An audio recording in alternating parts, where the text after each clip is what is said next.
திரு விஜய் அவர்கள் சேலத்தில் செய்ய இருந்த பிரச்சாரத்தை ரத்து செய்துவிட்டு கரூரில் இந்த வாரம் பிரச்சாரம் செய்வது என்று முடிவெடுத்திருக்கிறார். அதுக்கு என்ன சார் காரணம்? ஏதாவது காரணம் இருக்காங்க சார்?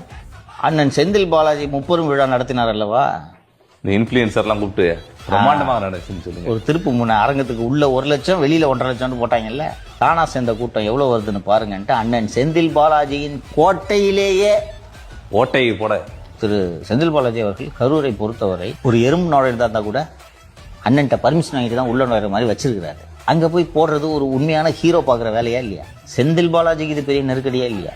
யோ டேய், அவனுக்கு பெரிய தளபதினு 1/4 மணி நேரம் 30 விழாவில் பாராட்டி பேசி இவ்வளவு கூட்டத்தை சேர விட்டுட்ட.